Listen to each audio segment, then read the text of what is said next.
छत्तीसगढ़ स्वास्थ्य फेडरेशन का अनिश्चितकालीन हड़ताल जारी है। हम देख सकते हैं कि हजारों की संख्या पर यहाँ पर डॉक्टर्स बैठे हुए, तकरीबन 12 संगठनों का समर्थन प्राप्त है। कहीं ना कहीं हम देख सकते हैं कि छत्तीसगढ़ भर में जो स्वास्थ्य सुविधा है उसमें बुरी असर पड़ा हुआ है अभी, और कहीं ना कहीं सरकार अभी झुकने का नाम नहीं ले रहा है। सामने चुनाव आ रहा है, कर्मचारी भी अपने मूड पे बने हुए हैं। कहीं ना कहीं इस कारण से आम जनता को पीसना पड़ रहा है। हम सीधे जुड़ेंगे उन हड़ताली कर्मचारियों से। क्या कहना है डॉक्टर्स का, क्या कहेंगे? सर, देखा जा रहा है कि लगातार जो हड़ताल है, हड़ताल को 9 दिन लगभग कंप्लीट हो चुके हैं समझ लो अब, लेकिन आम जनता को जो परेशानी का सामना करना पड़ रहा है उसको लेकर आप क्या कहेंगे? जी, हमें इसका बहुत खेद है, लेकिन हमें अपनी मांगे पहुंचाने का और कोई रास्ता बचा नहीं। हमने कई बार ज्ञापन दिया है और हमारी जो 5 मुख्य मांगे हैं उसमें वो सब ऐसी है जो जनता से, उसमें से मैक्सिमम मांगे जनता से जुड़ी हुई हैं। जैसे हमारा पहला मांग वायलेंस का है कि वायलेंस में क्या होता है, जितने भी स्वास्थ्य कर्मचारियों के ऊपर, चाहे डॉक्टर हो, सिस्टर हो, आरएचओ हो या और भी जितने भी हमारे कैडर होते हैं, अस्पताल में किसी प्रकार की हिंसा होने के लिए छत्तीसगढ़ विधानसभा से प्रॉपर मेडिकल प्रोटेक्शन एक्ट पास हुआ है। लेकिन देखा जाता है कि जब भी इसके लिए थाना जाते हैं, एफआईआर कराते हैं, तो चार्जशीट में इस एक्ट को साथ में लगाया नहीं जाता, जिसकी वजह से केस वीक हो जाता है और अपराधी आराम से छूट जाते हैं और उनका मनोबल बढ़ जाता है और अस्पताल के में कार्य करने वाले लोगों का मनोबल टूटता है। और इस वजह से क्या होता है, न सिर्फ मनोबल टूटता है बल्कि मतलब डर के माहौल में कार्य भी अच्छे से नहीं होता है ना। तो इससे मरीजों को भी नुकसान होता है और स्टाफ को भी। सर, कहीं ना कहीं हमें देख सकते हैं कि यहाँ पर सैकड़ों हजारों की संख्या में यहाँ पर डॉक्टर्स और जो टीम है, जो प्रदर्शनकारी है वो बैठे हुए। तो छत्तीसगढ़ भर में लगभग इसकी संख्या कितनी है? छत्तीसगढ़ के टोटल 40,000 कर्मचारी इस वक्त हड़ताल में हैं, अलग अलग कैडर के, जिसमें आरएचओ, स्टाफ नर्स और चिकित्सा अधिकारी मुख्य हैं। सर, तो हम ये जान सकते हैं आपसे कि जिस प्रकार से यहाँ पर पूरा हड़ताली कर्मचारी बैठे हुए, डॉक्टर्स बैठे हुए, लगभग 12 संगठन का समर्थन जो है, सब जो मिलकर आंदोलन करो, इससे खासा प्रभाव भी पड़ रहा होगा हॉस्पिटल्स में। तो किन किन दिक्कतों का भी सामना हो रहा है अभी, क्योंकि कहीं ना कहीं सरकार और आप लोग के बीच के नोकझोंक का खामियाजा जनता को भी मिल रहा है, तो उसको लेकर क्या कहेंगे आप? नहीं, हम चाहते हैं कि जल्द से जल्द बातचीत हो ताकि जनता को ये तकलीफ ना हो, क्योंकि हम जैसे हमारी मुख्य मांग है कि आईपीएचएस 2022 के नॉर्म्स के तहत स्टाफ की भर्ती हो। अगर प्रॉपर स्टाफ की भर्ती हो जाएगी तो वर्कलोड कम रहेगा, हमें भी परेशानी का सामना कम करना पड़ेगा और मरीजों को इंतजार कम करना पड़ेगा अस्पताल में।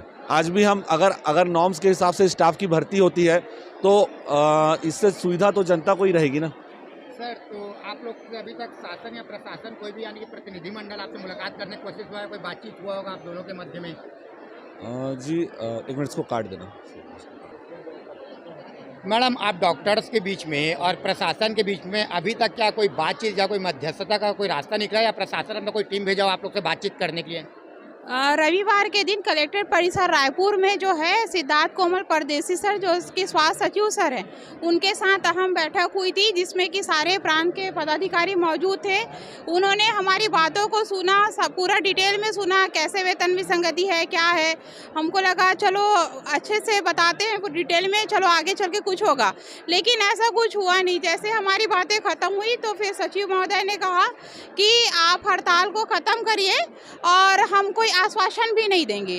तो पूरे डिस्कशन का कोई भी मतलब नहीं निकला, पूरा वार्ता का कोई मतलब नहीं निकला। मैडम, यहाँ देखा जा रहा है कि प्रदर्शनकारी में बड़ी संख्या में महिलाएं भी है, जो अपने अलग अलग जिलों से आई है।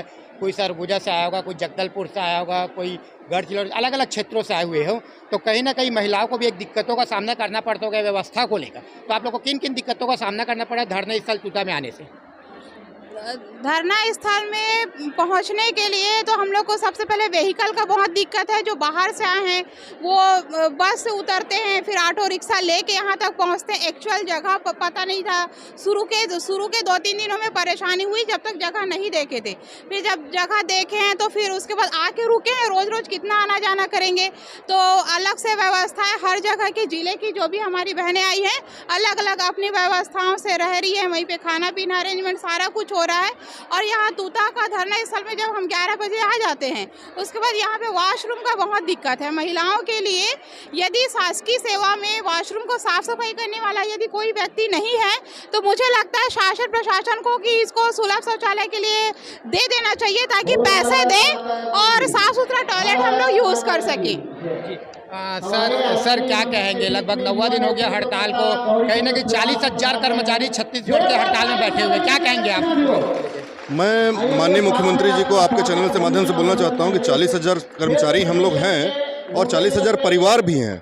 कृपया करके हमारी बातों को जल्दी से जल्दी सुनने का कृपा करें और उसको जल्दी से जल्दी निराकरण करने की कोशिश करें, जिससे हम अपने अपने पदस्थापना स्थल पर जाके लोगों को अपना सेवा दे सकें। और शासन से यही कहूँगा कि जैसे डॉक्टर्स का कोई प्रमोशन का पात्र ही नहीं है, प्रमोशन का कोई कैडर निर्धारित ही नहीं है। एक मेडिकल ऑफिसर के रूप में डॉक्टर्स का ज्वाइनिंग होता है और मेडिकल ऑफिसर के रूप में ही हम लोग रिटायर हो जाते हैं। तो ये गलत बहुत बड़ा गलती है। दूसरे विभागों में समस्त में पटवारी से तहसीलदार से आगे अपर कलेक्टर तक बनते हैं, लेकिन हमारे यहाँ क्या है, हमारे यहाँ कुछ भी प्रमोशन का कोई सिस्टम नहीं है।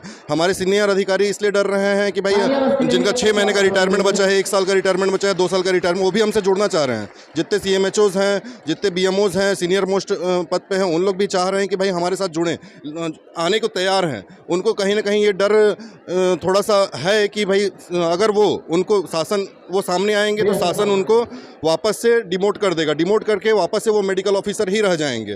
तो मैं कृपया करके उन समस्त सीनियर वरिष्ठ चिकित्सकों को, अपने वरिष्ठ लोगों को ये आपके चैनल के माध्यम से ये भी बोलना चाहता हूँ कि आप लोग साथ आइए, क्योंकि आप लोग की वजह से ही हम जूनियर्स हैं और हम लोग आपकी ही डिमांड को लेकर शासन से मांग किए हैं। तो कृपया करके मैं सभी CMHO, JDs, सभी BMO, सीनियर